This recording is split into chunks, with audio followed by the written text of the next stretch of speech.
Great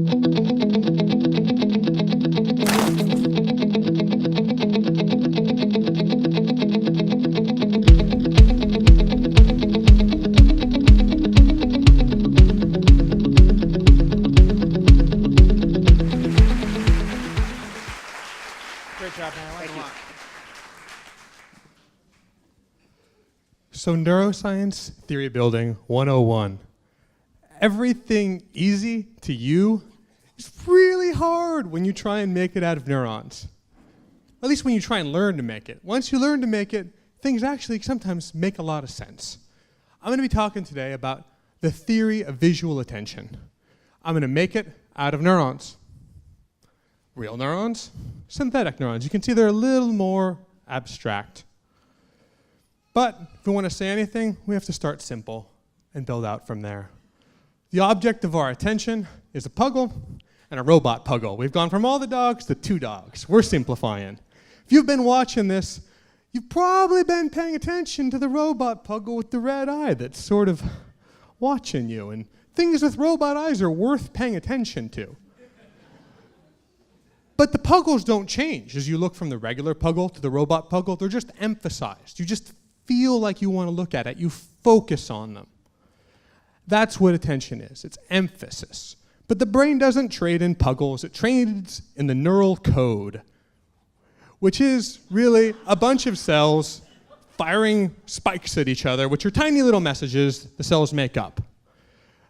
What emphasis does in the brain is take that code and squish it together, to synchronize it, to make it smaller in time. That's neural emphasis. And that's the very first thing we need to know if we want to build a theory of attention. But it's not nearly good enough because every time you look around the room, everything's trying to emphasize itself to you all the time. It's a world of dogs. Dogs, everywhere dogs, trying to look at all the dogs, can't look at all the dogs. You can only look at one dog. I have to figure out how we only look at one dog, but only do that with neurons, which is hard. Neurons fire information at each other. They go kapow, and they go kapow, and they go kapow again. It's kind of their thing. I'm going to say there's 2 kinds. There's thousands of kinds. We're going to pretend there's 2.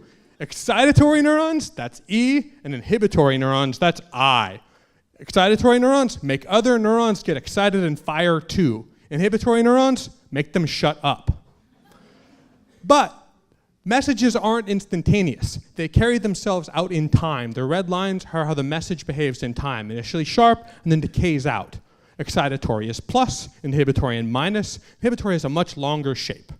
Okay, now let's be theorists. What happens when we hook 2 cells up in a circle? Maybe that does something useful. It does. It really does do something useful.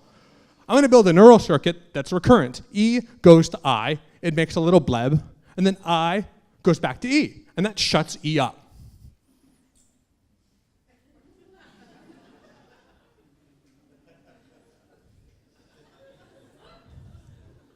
And then eventually, I fires, and round we go. Cycles of excitation, cycles of silence. This is a neural oscillation, or a neural rhythm, and they're really neat, because they're what I study. So that's great.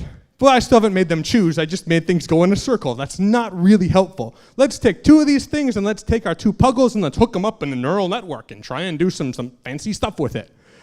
Remember, our goal is to choose.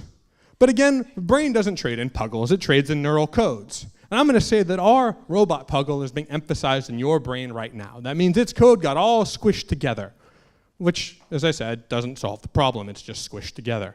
But what happens when we pass that squished together signal through the network?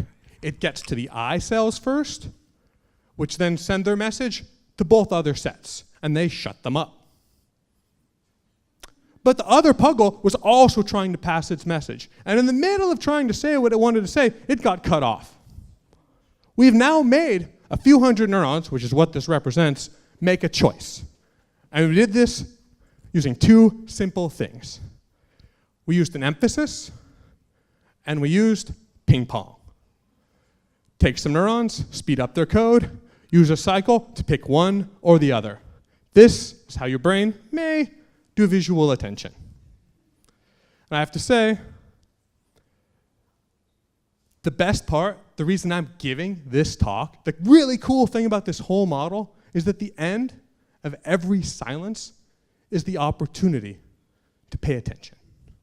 And I think that's lovely. This is the work of Nancy Capel at Boston. You should clap for her too. Thank you all very much.